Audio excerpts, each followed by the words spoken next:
Hello, everyone. I'm Brian Burrows with Equity Real Estate, owner of buyandsellinutah.com. Today is October 3rd, 2022, and thank you for joining me for this great and wonderful day on our happy hour.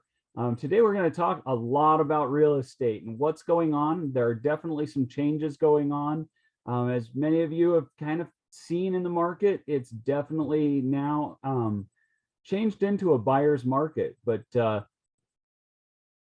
what do we do? Because so many people are talking, well, I won't ever qualify for a house. The interest rates are going up. I definitely have some great solutions. I'm going to share those with you today. So let's go ahead and just dive right in. All right, so I'm going to give you we'll start off with a market update and kind of move on from there. There we go. So basically right now, just in the last month in the entire Utah market, the average days on the market is 38, average list price 623, 631. So our average sold price is about 614. Okay.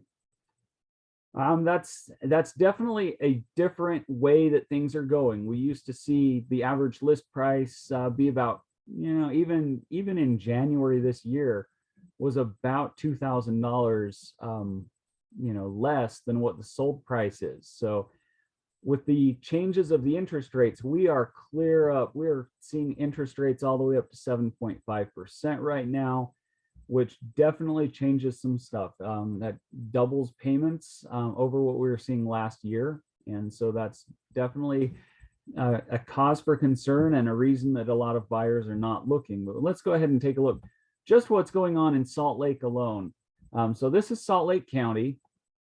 Average days on the market is a little bit better. It's 32. Average list price 609, and the average sold price 609.10. So right about just a little bit more than $8,000 difference there, where people are offering a little bit less. The one thing you want to be concerned though, look at that number of sales, 872. So that's just in the last 30 days in Salt Lake County. That's not the best. We are definitely seeing higher sales in other counties, other cities. Some cities are doing better than others. If you want more specifics on exactly how your city is or where you're looking, all of those influencing factors, I would love to talk to you in person. Just not even enough time in an hour to cover every single point of the entire Utah market. So I would love to help anyone that is actually looking, but we're going to go ahead and continue, because as of today, there are 9,990 active listings, and this is all of Utah. 5,086 under contract and 595 accepting backup offers. So over 50% of the homes that are going under contract. Now, if it goes under contract, that's one thing. We want to make sure it's sold. Not all of these homes are selling. This has been pretty consistent. They go under contract, they go back out from under contract. So you definitely want somebody who can really help you understand exactly what a great offer is. Make sure that the buyer is very motivated to purchase the property that they're coming to, and really, make sure that they're A, qualified, and B, that they're not looking for something else. A lot of the buyers, they may actually be doing that. So I'm going to show you exactly what's going on with that. In the last 30 days, and this is all of Utah, 2,849 homes sold. So I'm going to go back to that previous slide so you can kind of get an idea there. So basically we have about 5,700 homes under contract and 2,849 sold. So that should be a little bit concerning for most sellers that are out there. Is your agent taking the time to review those offers? Are they looking at the lenders? Are they calling the lender, make sure that person is still qualified, if they're locked into a rate, whatever they need to do to get into that home. So I do all of those things, and I would make sure that we are pretty secure. The only thing about this is that, of course, a buyer can get down and all the way to the end and say, well, the financing doesn't quite look right for me, when in reality, they were really just looking at homes the entire time and found something that better suited their needs or their desires. The market is definitely changing. It's dropping every single month. So maybe that buyer found something that they just, maybe it was less expensive 30 days in. It does take about 45 days to close a loan. So I've actually seen homes where people are desperate to sell. This is not the market where it was last year or the last 4 years, where you put a home on the market and within 4 days it's sold under contract. That buyer is so worried about just not even getting a home that they wouldn't dare back out of that deal. All of those things. This is definitely a different market. We also have sellers that maybe they go and buy another house and they really just want to go buy, they want to buy another house, sell off their house and just get out of it because they're just really, they just don't care. They want to have both houses. They want to have the first house that they bought sold, and so they can move on and put that money towards their new home. Some of them don't understand some of the concepts and things that I'm talking about. So I'm going to go a little bit. So if you are a seller and you're kind of wanting to know, how do I keep this without having to give away all of my equity, which, by the way, I saw a house that had been completely renovated just within the last month or so, where it sold. They put it up for $615,000 and it sold for $500,000. I do have some solutions. Maybe it's not the solution for you, but definitely some solutions to avoid that. So we're going to go ahead and move on, and I'll talk about that for sellers in a little bit. But the information that we have today is for buyers. So even if you're selling and you're buying, or you're just buying for the first time, realize that interest rates are kind of all over the board. It depends on your credit, who the lender is, all of these factors. So as of today, I've pulled anywhere from 6.8 to 7.5%. So just not a lot of consistency, but we're gonna take 7% as our interest rate for what we are looking at today.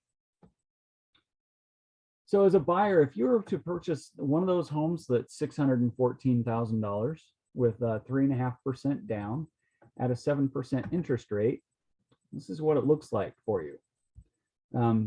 Financing $592,510. Now, I'm not calculating the insurance, the taxes, anything extra. This is just your payment. So payment only at $39.42. Now, I do want to give a little bit of a disclaimer. Obviously, not all buyers are going to be in exactly the same situation. Your credit's going to make some changes. If they change the interest rate, it's going to make some changes. Just these examples are only examples based on the best deal that we can get. So maybe somebody with an 850 credit score or 800 credit score may qualify for some of these. You may have different qualifications. So I definitely have some lenders that I would refer out to talk to, and it's actually free to talk to a lender, get qualified. You never pay a lender unless, and if you do pay a lender up front, you probably need to walk away from that lender.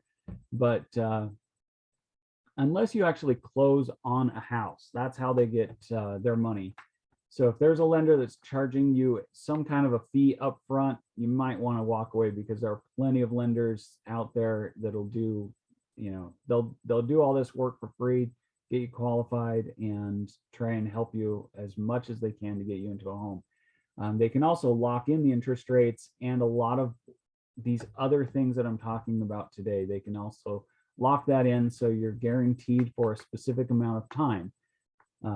Because it is a buyer's market, now we have a great opportunity to use all of this information that I'm using today to show you how to qualify with less income. So back to this slide, if your lending income requirement is 45%, so what that means is that they say, well, if you have no debt, we'll take your monthly payment at 45% of your income.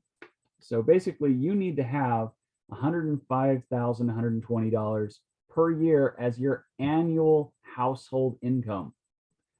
So breaking that down for a two-party income required for each individual, that means you're dividing the 105,120 equally. You would need $25.27 per hour. Excuse me. Okay, we're going to go with a couple of really cool ways to get into a home and not have to have that much money. So we're going to take the example of 614,000. Maybe you want to purchase a home that's a little bit less. This is just one example. Okay, so how do I qualify with less income? Not everybody has that. The actual average household income in Utah, the last time I checked, was $83,000, and that's for a two-party income. 105 is definitely over that.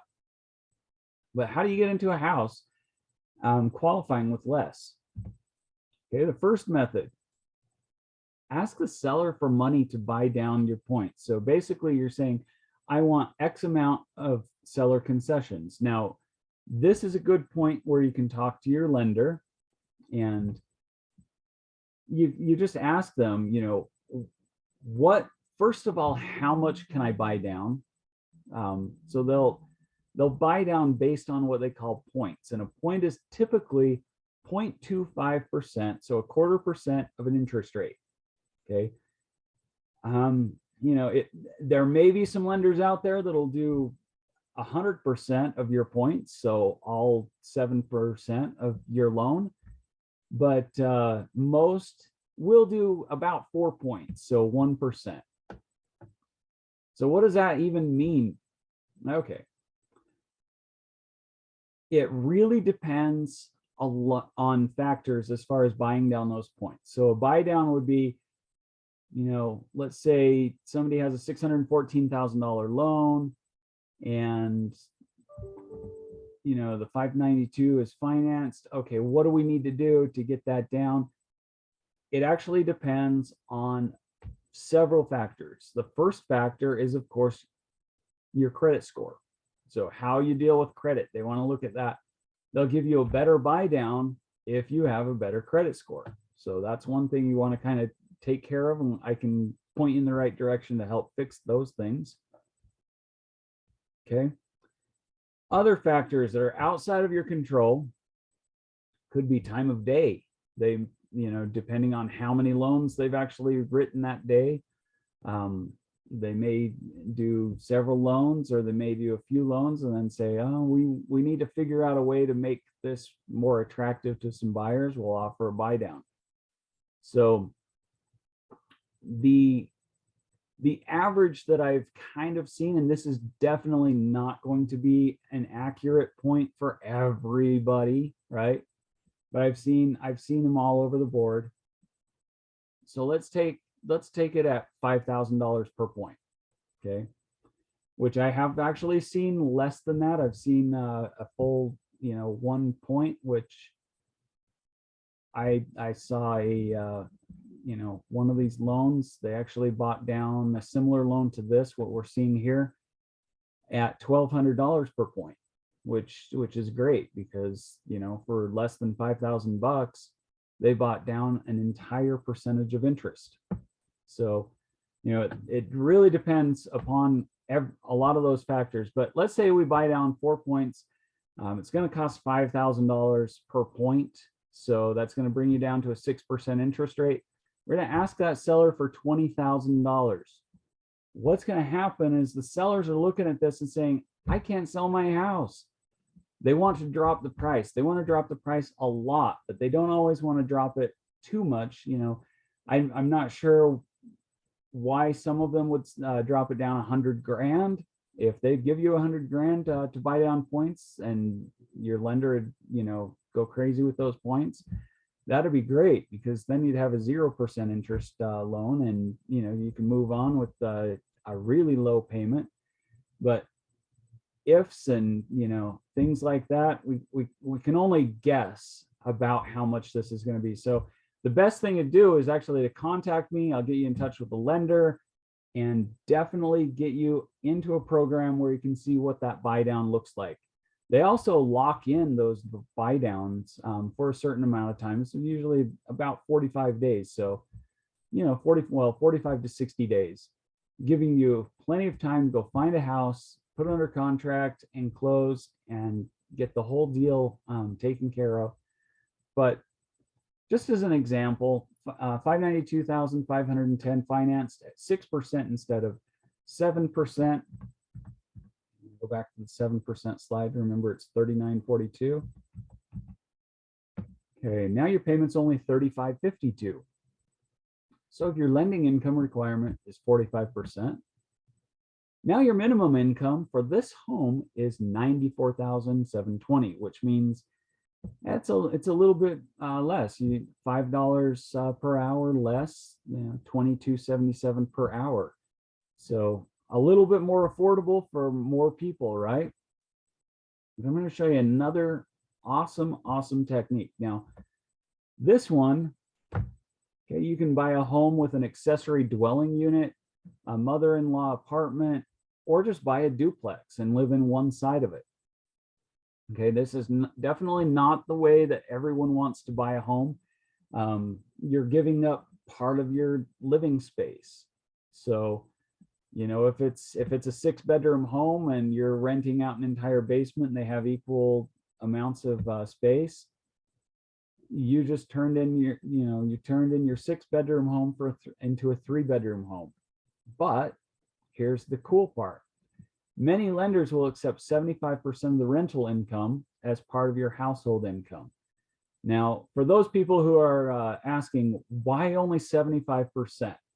Because sometimes you're going to have renters that just either flake out, they leave early, they may terminate a lease, and you have maybe 1 to 2 months to renew the space and get it up to date, get it cleaned up, get things repaired, things like that. So you're not catching rental income during that time. So they do say about 75%, which out of a year, that's 3 months. For the most part, you're going to find renters that you're not going to lose 3 full months of rental income.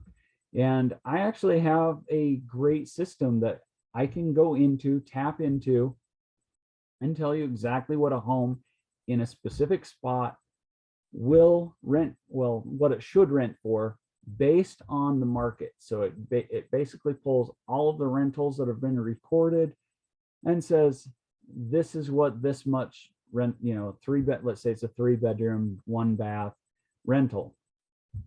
Okay. In a home, a single family home, it will tell you exactly what that would rent for. And so we can take that. So this is just an example at the bottom. I'm going to say rent $1,500 for this home. For this to qualify, you also have to have a tentative rental agreement prior to closing. So this does obviously do a couple of things, limits a few things for you. First of all, you basically have to have the unit set up, or you're able to set it up very quickly. So it must either already be a mother-in-law or an accessory dwelling unit, or obviously a duplex. Duplex would be easy because it's already that way no matter what you're going to do. But you must have a tentative rental agreement prior to closing for this to really work out for you with the lender. And the lender wants to know exactly what, when things are going to start. Your lenders, when they lend money, it's anywhere from about 45 to 60 days after you close that they start your first initial payment. Once that payment starts, that's when they want to start seeing that this rental income is actually active as well. So that does give you a little bit of time, but like I said, if you buy any house, maybe you have some extra money that you can put into it and turn it into an accessory dwelling unit, mother-in-law, etc. And that would be great. But you do have to have that tentative rental agreement prior to closing, somebody with an actual deposit in hand. But we're just going to say that rent's $1,500 a month for this home, just for these purposes. All right. So at the $614,000, 3.5% down, and you got 7% interest. Financing $592,510 again. That payment only, okay, you did have $39.42. At 75%, that's $11.25 per month. Now you're looking at $28.17 per month on your payment. So if your lending income requirement is 45%, your minimum income for this home is now only $75,120. For a two-party required,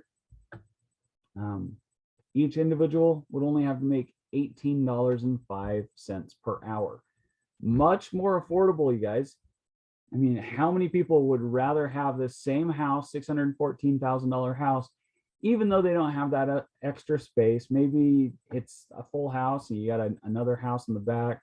You know, it just depends on how it's set up. That house in the back is called an accessory dwelling unit.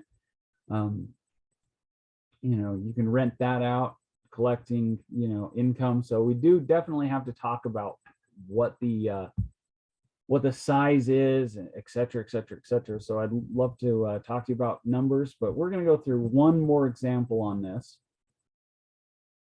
because sellers, I know you guys are going to hate this, but some of you may actually love this idea. Combining these two methods for a superpower purchase. All right. So a lot of these homes, I've seen homes dropping 40 to, like I said, $100,000. Let's say somebody comes to you.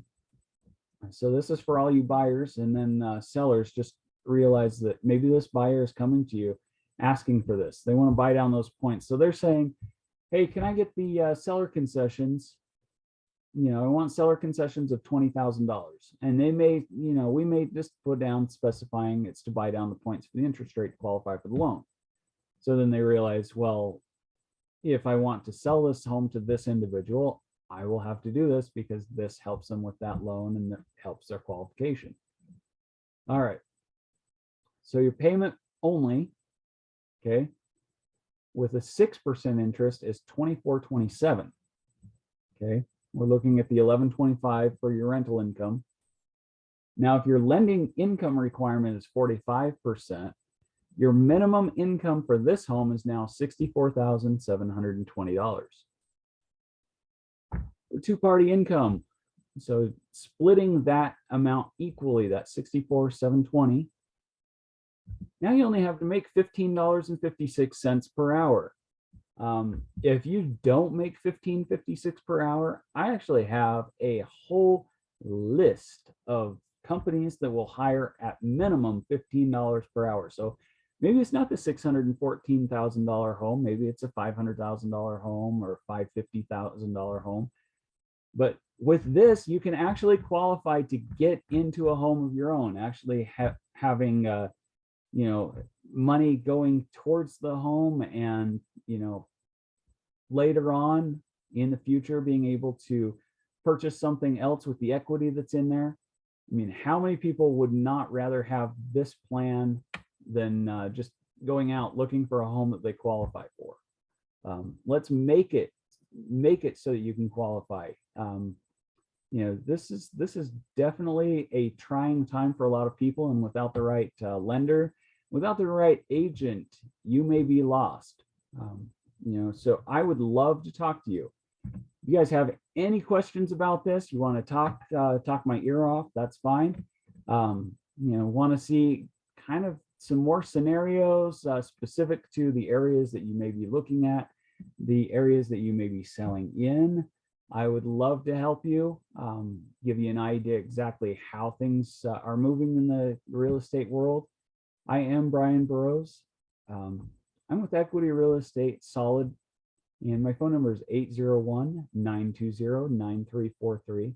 And you can always reach me, find homes, search for more information at buyandsellinutah.com.